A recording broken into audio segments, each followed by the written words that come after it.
Hello everyone, my name is Young Falcon, and today we're going to be discussing the Halo Infinite test flight, talking about some pros and cons and things that I enjoyed and didn't enjoy and all that jazz when it comes to Halo Infinite. First things first, I want to get straight into what I loved about the game because there's a lot that I want to talk about in terms of how it feels, how it controls, and how it plays, and what you can kind of be expecting as we move forward. First, I want to discuss the core movement and mobility. It is kind of akin to Halo 5 Guardians in the sense that your movement is a lot faster, a little more pep in your step compared to say a Halo 3 or a Halo 2, but here it is actually much nerfed compared to say Guardians or even Halo 4 with the dodge rolls and holograms and stuff, and Halo Reach when it came to how you used equipment and ability. A lot of that stuff isn't really in the game this time around. No armor abilities, no Spartan abilities where you can dodge around a corner, where you can charge a slam and ground pound, no being able to Spartan charge into someone and break their shields and or insta kill them.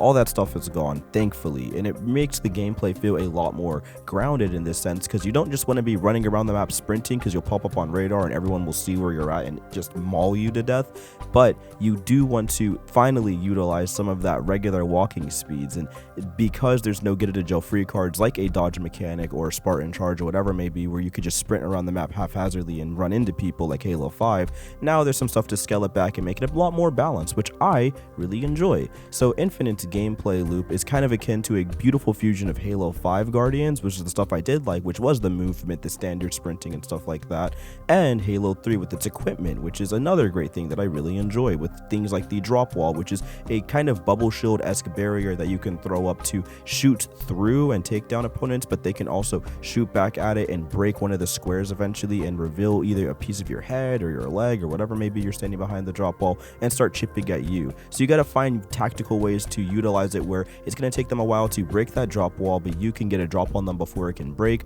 or hope they don't throw a grenade that can blow it up and instantly dismantle it, and then you're going to be looking, caught with your pants down. There's a lot of really cool stuff with equipment like that. Another great thing was the Grapple Shot, being able to grapple hook around the map and fly at supersonic speeds, knocking people down. I mean, that's always going to be fun in every game, and I'm glad that it's something that's in Infinite, because being able to use it for a variety of things, not just mobility options, you can also pull weapons towards you. You can also use a grenade and blow up a weapon off of a power station, then grab it. There's a lot of interesting things you can do. You've seen in the trailer, and all of it pretty much affects the same way in game. I think that is awesome. So there's a lot of freedom and expression in how you go into each gunfight, or even just the act of gathering a weapon, that I think is going to be very fun to see at both a casual and competitive level. And if there's forge modes and stuff like that, you already know there's going to be so many unique modes. I already see grapple shot races being a thing.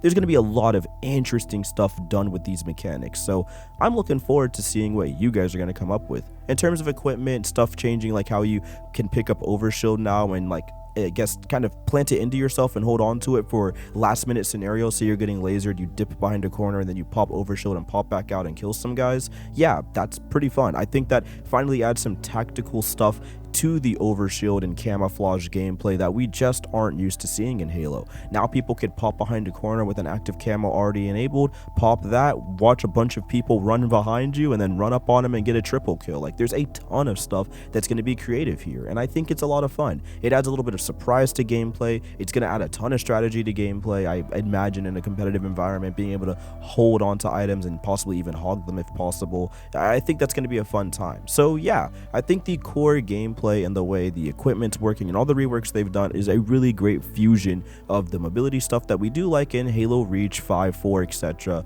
But it also scales it back a bit and adds the equipment to, really make you earn those extra oomph to your gameplay. That is really sick. As for gun feels and things like that, yeah, the guns are pretty darn good, and the gun sound effects are also exquisite. I really like the new battle rifle sound. The Magnum sounds punchy as ever. The assault rifle was surprisingly pretty effective in this game. I felt like I was getting beamed from it a little too often, honestly. People will be way too far beaming me, but hey, that's a issue for another time. Needler still feels great. All the guns are really cool. The new guns are pretty solid, right? I think the VK-47 Commando, or the newest one they've had, the kind of, I guess, improved DMR, if you will, feels very fun to shoot. It does have a bit too much of a kick, at least for me personally, but when you get to brass tacks, man, is it a fun gun to shoot and take people down with. And I probably just need more experience in the campaign or, training mode to really sit down and figure out how these guns should be used. It's awesome that they even have a training mode, which is a whole nother bag of worms we'll get into. But regardless, yeah, the new weapon felt great. Another one was the skewer. It's like, I guess, a semi-new rocket launcher. You can just pin people to walls and stuff. It's okay. I wasn't a big fan of it. It's a little too slow, too clunky. The hitbox feels a bit too narrow for a fast-paced game like Halo Infinite. People are sliding and dipping all around the map and trying to pin them down with that skewer, and then the long reload time. I'm good. It takes a little bit too long, and it just made me always want a rocket launcher or a sniper rifle to spawn. Oh, speaking of which, yeah, the sniper rifle is in this game, and yeah, I'm mixed about it. It definitely doesn't have that weightlessness that the former snipers had in other Halos. I think that's my biggest gripe. It's a little too hefty. It feels like you're literally holding a mobile tank weapon rather than a weightless sniper, and that's always been kind of my appeal with the Halo games, is if you are a Spartan, a lot of the weapons, unless they're a rocket launcher, are weightless. Even the rocket launchers, I mean, you're a big dude who's been roided up and put on all sorts of special super soldier serum, man. I want to grab that sniper and I want it to feel like a feather in my hand so I could drift around the map, slide canceling and doing all the crazy Halo Infinite tech and just hit in one taps. I really wish they do tone the heft down a bit on it and make that, cool back time when you cock back the gun a little lower. But aside from that, I can't really complain. It still feels like a good old Halo sniper. Yeah, overall, Halo Infinite's guns and all the new stuff that they added, even that Ravager gun that spreads like a molly on the floor, I think that's a pretty fun addition. Like, all of it's pretty fun. Like, a lot of it is just great. In terms of the map design, I really liked all of the maps. Live Fire feels like a great little test map, and honestly, it could stay. It's fun to run around and find spawns and just shoot people. It's standard, right? Nothing too crazy. Fun underground, upper ground, and verticality moments. It's fine. Moving on to that, we also had Recharge, I believe, and this was absolutely my favorite. The one with the gravity hammer, grapple shot, and snipers and things like that. Like, you really felt like the map came into its own there. There's a ton of ledges to kind of camp out on and find where people are. There's tons of moments where you can just W key with the gravity hammer and grapple shot combo and destroy the opposition. Tons of grenade spawns, and there's this huge scramble for the overshield in the middle of the map, so every player is kind of incentivized to just start duking it out to see who's gonna grab it first. There's a lot of stuff like that that makes this map a ton of fun to explore.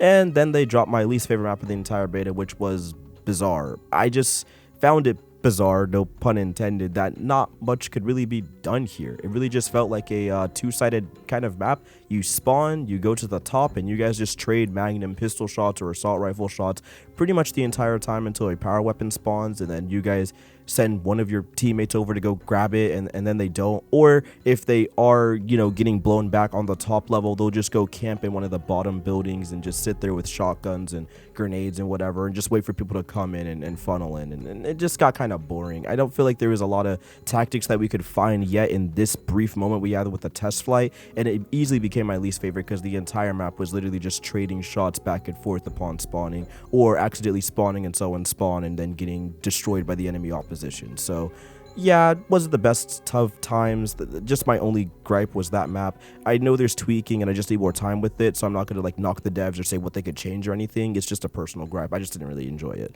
It felt okay.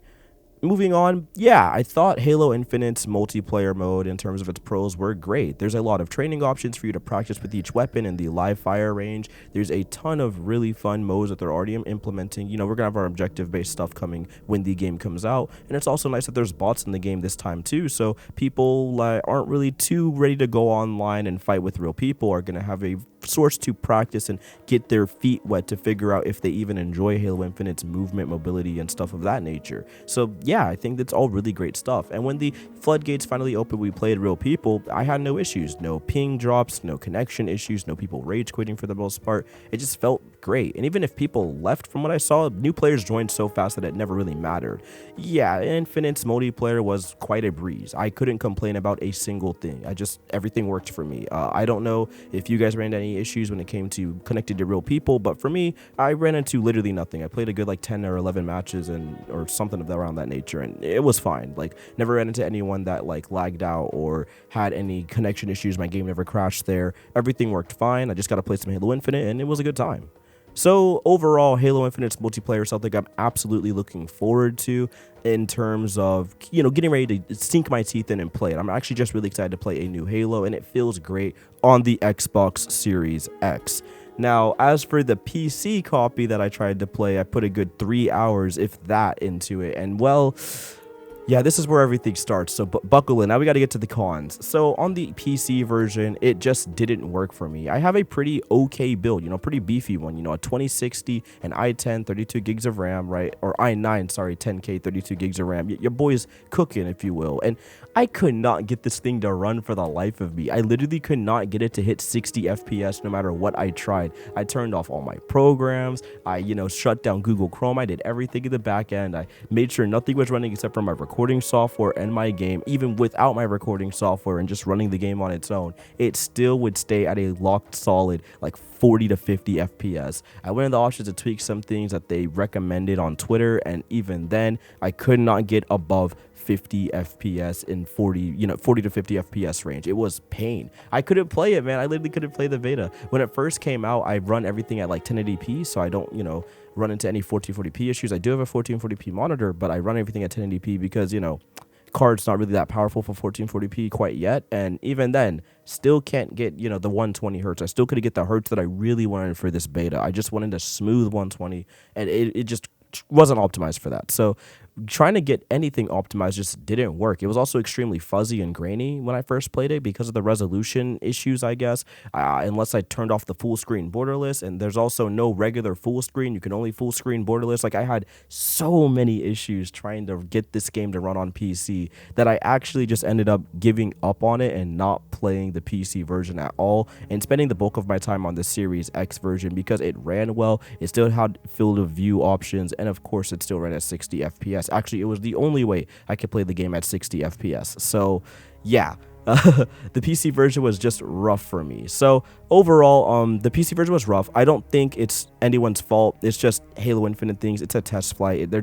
testing builds for a reason, and we're gonna give that feedback, and hopefully it'll get to a state where it's playable by launch. And moving on to the Series X issues, didn't run into too many things except for a couple of hangs ups in terms of me not being able to load into a multiplayer server, so I had to not uninstall but close the game completely. I had a couple times where the game did indeed crash on me and sent me back to the menu, but other than those two instances, nothing too crazy except for grenades. When they blew up, my entire screen would flash like a Call of Duty flashbang, and that was about it. Although they said they were aware of that and they're probably going to be fixing it in the future. So yeah, I mean, tiny things, right? Tiny things. Overall, not too many cons to say about Halo Infinite in terms of its visuals or art style or anything. I think it looks great. The game looks very good. In terms of gameplay, I do have one tiny gripe. I feel like if people are moving at full speed, we definitely should pop up on the radar. It shouldn't just be sprint.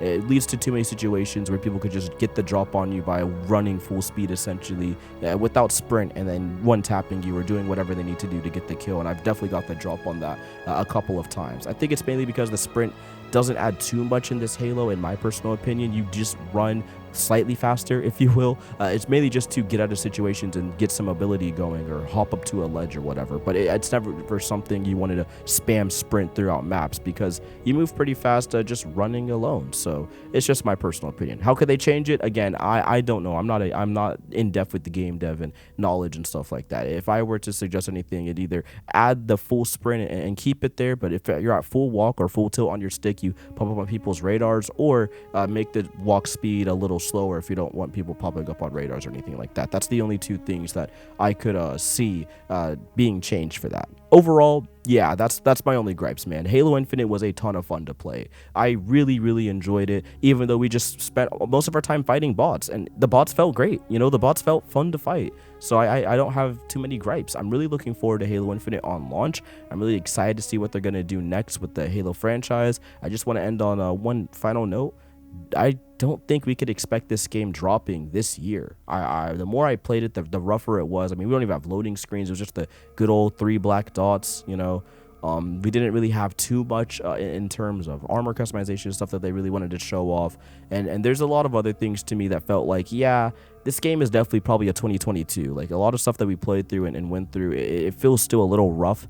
And I don't really entirely believe that this game is coming out in 2021, especially if this is the state the multiplayer is in. I can't imagine the state the single player is in. You know what I mean? So we'll wait and see. But again, temper your expectations. I really doubt this is coming out for 2022 or 2021. Sorry. So we'll have to see where things go. But overall, yeah, thank you guys for watching. I hope you enjoy Halo Infinite as things come. Hopefully they drop another beta so more people can play. Hopefully we get some more, news and stuff down the pipeline. But yeah, it was a really good time, and I'm really excited to see what else the team's cooking up next. Because, hey, the multiplayer finally felt very fun, very good this time around. So maybe, just maybe, that campaign's going to hit. Maybe.